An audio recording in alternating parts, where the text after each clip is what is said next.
I am Ethan Kanistra, and this is my final video essay for Antisemitism and the Jewish Response. My thesis statement for this video essay will be to explore where the Jewish conspiracy theory of Jews controlling the world originated, how it has been presented in film and literature for hundreds of years, and how this conspiracy theory can be seen in modern-day society.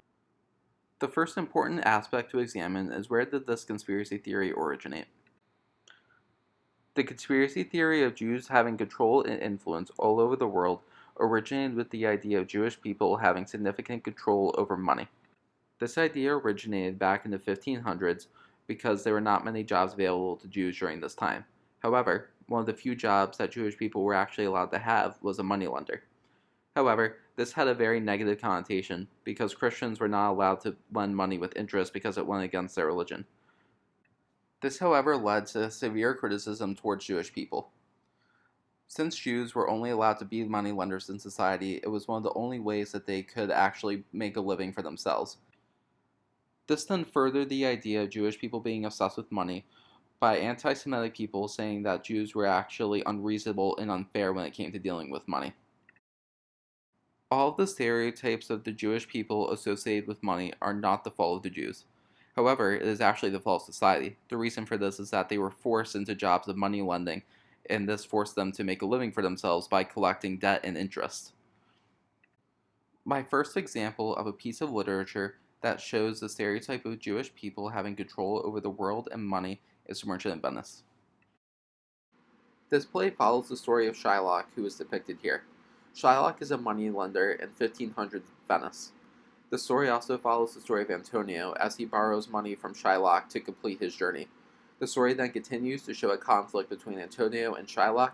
Shylock is shunned from society because he is shown to be unreasonable with money, and it is also embracing the anti-Semitic stereotype of Jewish people being obsessed with money because it is the only defining character trait of Shylock. I would now like to talk about some quotes in William Shakespeare's script that clearly show he is embracing the idea of Jewish people being obsessed with money. The first example that I want to discuss is, "The pound of flesh which I demand of him is dearly bought." This quote is referring to Antonio, who is not able to repay his debt towards Shylock. This quote clearly embraces the idea of Jewish people being unreasonable with money, because Shylock is forcing Antonio to give a pound of flesh because he cannot repay his debt in time. This shows that Shylock is clearly unreasonable and cannot think of anything else than money, and he's then resorting to causing physical pain to the people who are unable to repay their debts. Another aspect of anti-Semitism that I want to show in The Merchant of Venice is the idea that Jews are viewed as the other, and this can be clearly seen in Shylock's monologue, and I will show the clip right now. I am a Jew! Hath not a Jew eyes? Hath not a Jew hands? Organs? Dimensions? Senses, affections, passions, fed with the same food, hurt with the same weapons, subject to the same diseases, healed by the same means, warmed and cooled by the same winter and summer as a Christian is. If you prick us, do we not bleed? If you tickle us, do we not laugh? If you poison us, do we not die? Shylock's speech shows that people had the opinion that Jewish people should exist outside of normal society. Also, when Shylock says, "If you prick us, do we not bleed? If you tickle us, do we not laugh? If you poison us, do we not die? And if you wrong us, shall we not get revenge?" shows that Jewish people were kind of viewed as people that did not necessarily have the same life experiences as non-Jewish people, that they were not subject to the same torments, to the same tortures, just because they were Jewish. My second example of anti-Semitism being shown in a film is Judd Sub. This movie further demonstrates the anti-Semitic ideas that were shown in The Merchant of Venice. Judd Sub shows how Jewish people being obsessed with money and having a lot of wealth gives them significant influence over a nation's political climate. It also shows how that Jewish people can corrupt people and try and make their own way and gain more power.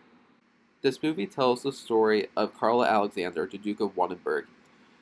The Duke is not able to live the lifestyle that he wants to because the council will not give him the money necessary to do so.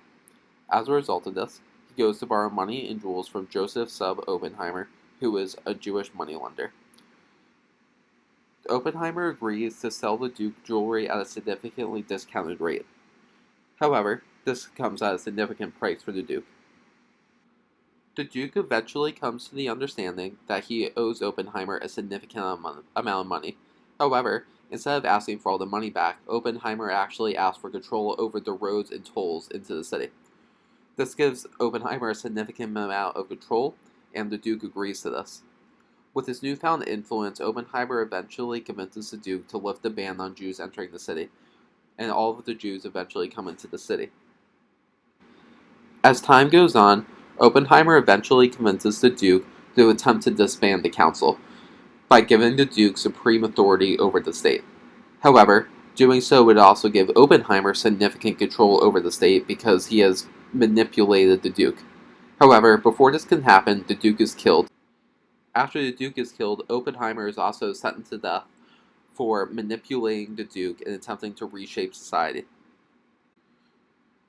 The Jewish people that were also allowed to enter the city after the Duke allowed them to enter were told to leave and return back to their homes. The Jewish conspiracy theory of Jews having control all over the world can be seen clearly in this film. This movie shows that Jews who have a significant amount of money use their money to control and influence politicians. It also shows that they can use this influence to eventually corrupt the government and shape it to how they see fit. The same conspiracy theory can be seen throughout other Hollywood films and in our own present-day society. My next example is BlacKkKlansman, directed by Spike Lee. This film provides a perspective as to how anti-Semitism is portrayed in modern-day cinema. This movie follows the story of Ron Stallworth, who is the first African-American police officer to work for the Colorado Springs Police Department. However, he has a unique first investigation, and this investigation is looking into the Ku Klux Klan. The way that Ron Stallworth does this is by calling the Klan and posing as a white individual. However, when Ron Stallworth actually has to go meet with the Klan in person, he sends a white police officer named Philip Zimmerman. Ron and Philip work together to create one person and successfully infiltrate the Ku Klux Klan. However, one important thing to note about BlacKkKlansman is that the director of the movie, Spike Lee, does not agree with the anti-Semitic views presented in the film. In this movie, Spike Lee is intending this movie to be a wake-up call to the people of America and show how anti-Semitism is still very prevalent in United States society today.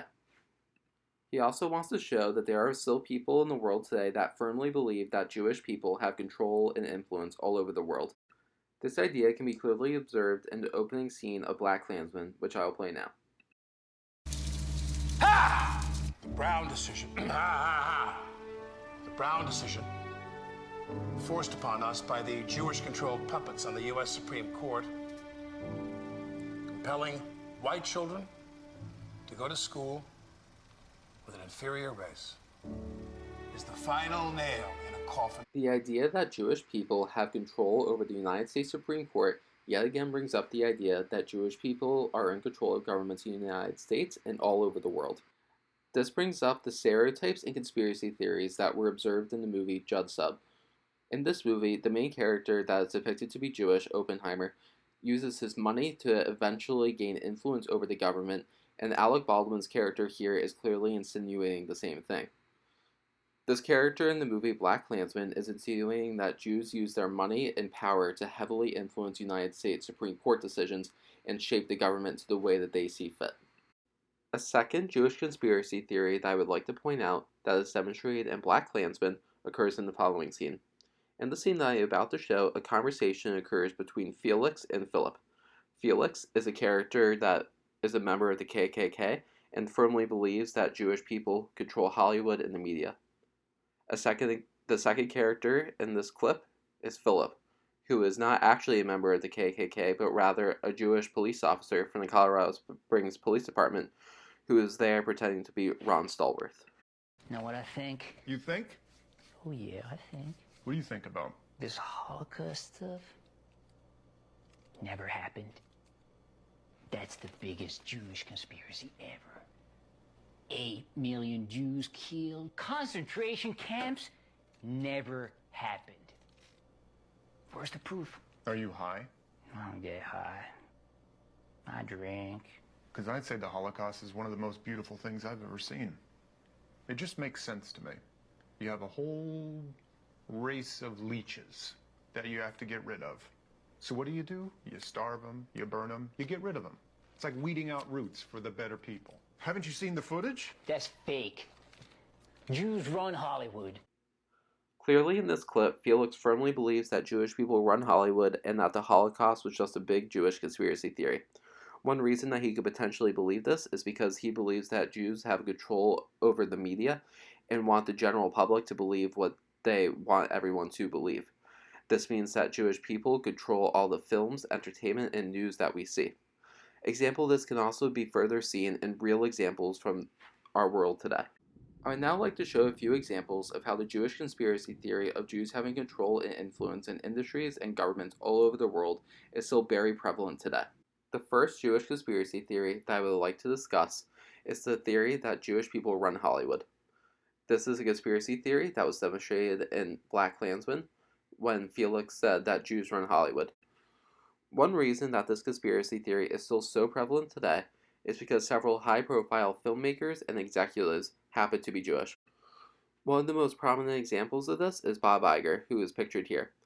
Until recently, Bob Iger was the CEO and chairman of the Walt Disney Company. Walt Disney has become one of the most profitable filmmaking companies in the world. They produce films such as Star Wars and Marvel movies. Another example of a high-profile Jewish Hollywood filmmaker is Steven Spielberg. Steven Spielberg is one of the most accomplished filmmakers of all time, with having directed movies such as Jaws and Jurassic Park. One reason the conspiracy theory of Jewish people being in control of Hollywood is still so prevalent today is because people that believe this conspiracy theory are also looking at the stereotype of Jews being greedy when it comes to money. Filmmaking and Hollywood in general is a very profitable business. So the people that believe this conspiracy theory most likely believe that it's just another way for Jewish people to become more rich and have more control over the media. A second example of Jewish people having significant control over the world, the media, and politics can be seen with Mayor Bloomberg. Mayor Bloomberg was the mayor of New York City, but is also the owner of one of the largest media companies in the world. There are several anti-Semitic Jewish conspiracy theories that can be associated with Mike Bloomberg. The first one is his media company, simply known as Bloomberg. This is one of the largest news and media companies in the world. However, people often view this in a very anti-Semitic way. There are people that believe that Bloomberg's pure goal is to manipulate the people and the audience of his news articles. This is simply because he is Jewish. People have a conspiracy theory that Bloomberg has significant control over the media. People take this conspiracy theory even further and believe that Bloomberg is attempting to shape the way that individuals view the world. In addition to conspiracy theories about Bloomberg controlling the media, conspiracy theories also exist about his political career. Over the years, Bloomberg has been involved in politics in several ways. He was originally the mayor of New York City, and most recently, he tried to run for the President of the United States. Unfortunately, there are people who believe the conspiracy theory that Michael Bloomberg is not interested in politics for helping the people. Instead, a conspiracy theory exists that there's something for Jewish people to gain by having a Jewish president, whether that be financial reasons or something else. Because another conspiracy theory exists that Jews are attempting to shape the world in a way that they see fit. Unfortunately, some people who do not approve of Michael Bloomberg's political career only believe that he is not fit to be a president or a mayor is because he is Jewish. They do not look at any other facts about his life, and they only observe that he is Jewish. This then results in several people viewing Bloomberg and any other Jewish politician in the United States as not being a good fit and that they would disrupt American society. All of the Jewish conspiracy theories and stereotypes demonstrated throughout this video show how they continuously evolve to match the time. It also shows how different people are often labeled with this stereotype or different conspiracy theories. For hundreds of years, Jewish people have been viewed as the other and have often been viewed as outcasts from society. This is how some of these stereotypes and conspiracy theories originated. These conspiracy theories have persisted and continuously be demonstrated in our society because anti-Semitism continues to be a problem that needs to be addressed in our world.